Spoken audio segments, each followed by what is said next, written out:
What's up, everybody?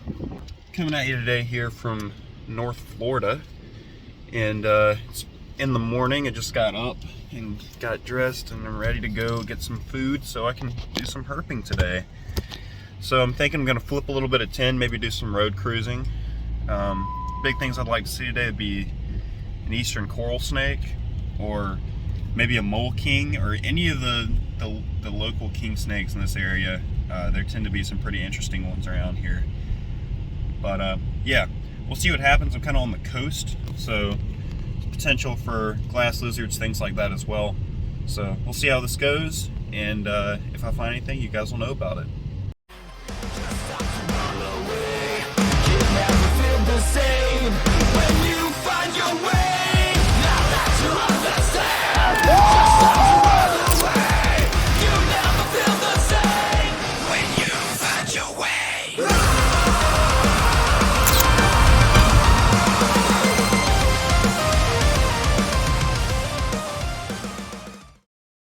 Alrighty, let's do some flipping, shall we? This spot looks great. I've never gotten anything here, but it looks amazing.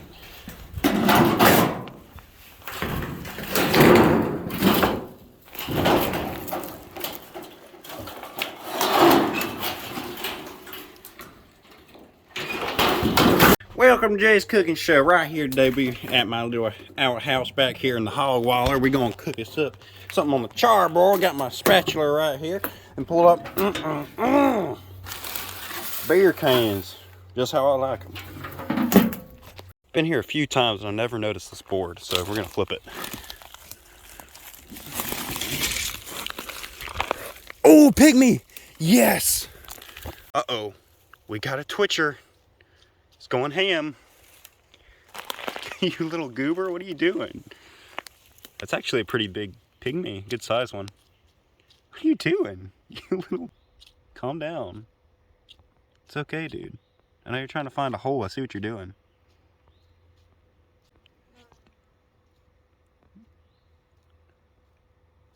Dude, calm down. Calm down. It's okay. I see your little butt twitching. It's okay. So this is a dusky pygmy rattlesnake, and it's acting like an absolute goon. This little defensive behavior they do to try to confuse predators while they get away.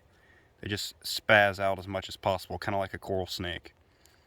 But it's not fooling me. This little goober isn't going anywhere. At least I hope not. It's trying to find a hole. So I'm going to move it a little bit for photos, so before it gets away, so that, see, it's striking now, so that we can get some good camera photos, because I don't get to see these very often, being that I live in central Georgia, or south central Georgia, so it's always a treat. Whoa, almost got me there. Always a treat when I get to see one. Alright, I spent a little bit of time photographing this guy because I don't get to see him all that often. I was really happy to see this one. So yeah, we're gonna go ahead and put his board back and put him back in there. I had a feeling if we were to find a snake out here, it'd probably be one of these guys first, because they're pretty common here. But still, it doesn't take away from the fact that they're an awesome little snake. Pygmy rattlesnake, the only member of the genus Scarlet that we have down here in North Florida. So they're more distantly related to things like diamondbacks and timber rattlesnakes. Those are all in the genus Crotalus. These are in the genus Scarlet, which are more primitive rattlesnakes with smaller rattles. They're also related to Massasaugas, not true rattlesnakes, I guess you could say. Really interesting. Alright, let's let this guy go and we'll keep looking. Alright, really difficult moving these little guys because they're so spazzy, but we want him to go back under his board so he hangs around.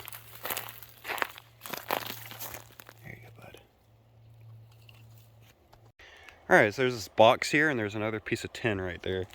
And I don't think I flipped either of these things either. I don't even know if this box will flip. So let's flip the tin first, in case there's something under it, because I'm pretty sure I'll be able to video that.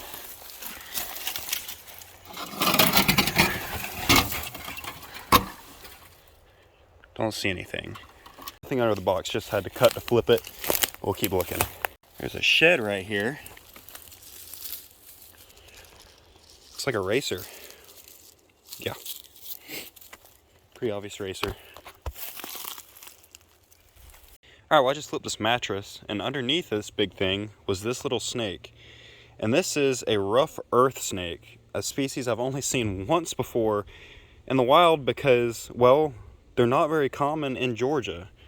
Being that I live in Georgia, I only know of one place where people really find them regularly. So, yeah, it's really, really interesting, the distribution of these things. Now, in a few weeks, I'm going to be headed up north into the Midwest, where these things are probably going to be under every rock. But right now, in this area, they're not very common to my knowledge. Maybe they are down here in Florida. Don't really know about that. Don't know. I have no clue how common they are in North Florida. But really interesting, weird little snakes that have a strange distribution. This is only the second one I've seen in the wild, which might sound crazy to some of you. Probably live like up in Missouri where they're everywhere. Rough earth snake under a mattress on the side of the road at this wetland. Alright, it's not a herp, but I was just walking this trail and I saw this. That is something I like. Pitcher plants, and I'm not 100% sure on the species because I'm not a huge plant person, but I do know that this is a species I'm pretty sure I haven't seen before, at least not close up. So that is cool. That's just really cool. Look at those guys. See, I should have brought my camera over here to photograph these. Those are beautiful. Alright guys, well I'll just flip this tin right here. Yesterday we flipped a board right over there that had a pygmy under it, and today this tin had a beautiful Coachwhip under it. So I'm very happy with that. It's very rare to actually get these in hand because they're very quick, if you didn't know. You can tell just by looking at it, it's a quick snake. And I see them on the road sometimes here in North Florida, but hardly ever get them in hand because they're so fast. So one of the only ways to do that is by flipping them. And that's what I did. I got him by surprise, flipped it over, he was underneath, it grabbed him before he was able to take off. So honestly, one of my favorite non-venomous snakes in the southeast. So really stoked I got this guy. I'm going to take some photos of him and then let him go. Alright, here's one last look at this gorgeous snake. Beautiful eastern Coachwhip. I love these things so much. They're called the Coachwhip because they have that tail that looks like a braided whip. You can see the scales there are heavily outlined in black, and it looks just like a braided whip. I mean, pretty uncanny if you stretch them out and look at them, if you've ever held a bullwhip before.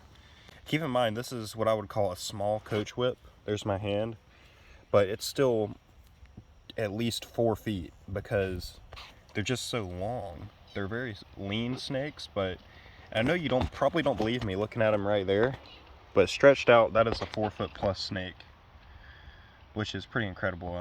Usually when I see these guys, they're at least 5 to 6, I would say. 7 foot a little more rare, but it's not uncommon by any means. But yeah, beautiful snake. About to let him go. I've harassed him enough with photos. These are typically pretty easy to pose because they'll play dead, but they're not like a hognose. They'll play dead and stay upright like he's doing right now. But you just have to nudge their chin up and they'll sit perfectly like that. But this guy's been a little more reluctant to do that. And after he caught on to what I was doing, he tried to make a break for it. All right, I'm leaving if you're just taking my photos. They're also a very intelligent snake. You can just see the intelligence in their eyes when they look around. They calculate everything. They're very quick moving snakes that live in these open habitats, and they prefer it hot. So the only reason I got them under 10 is because it's still kind of cool out.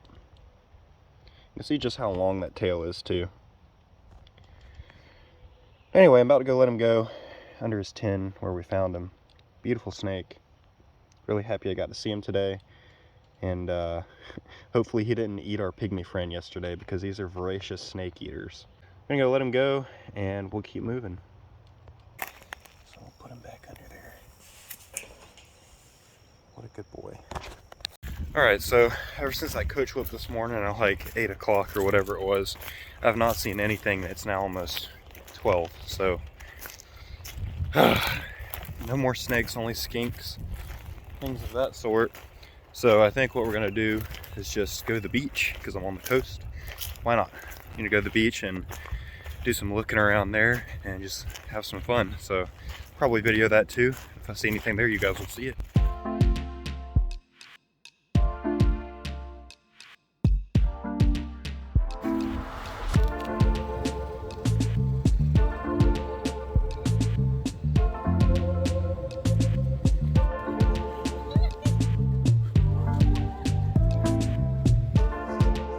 Alrighty, haven't been at it all that long. We got ourselves a gummy worm. Heck yeah. Florida Scarlet snake. This is Caitlin's lifer.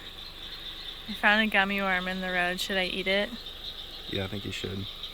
Alright. Tell me how it tastes. One of my favorite things to see on the road at night. We're out here hoping to maybe cruise a mole king. I probably shouldn't have said that out loud because now we're definitely not, but this already makes the night. Alright, time for the release.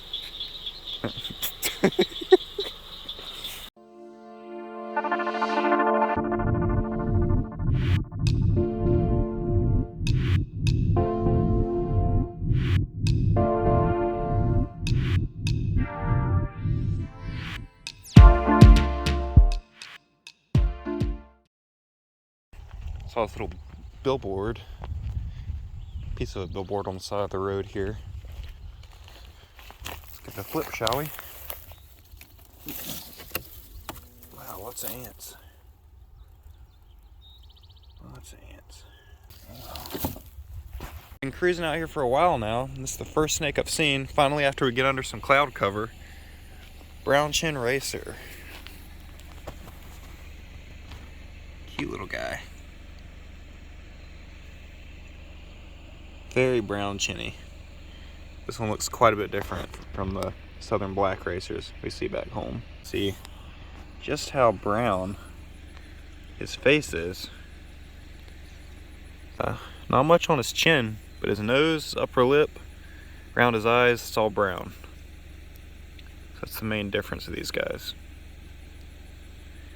But yeah, he's very warm to the touch, so I'm about to let him go. He's gonna scoot off the road. We'll keep moving. Maybe now that we're under this cloud cover, we'll see something else. This little guy is spunky.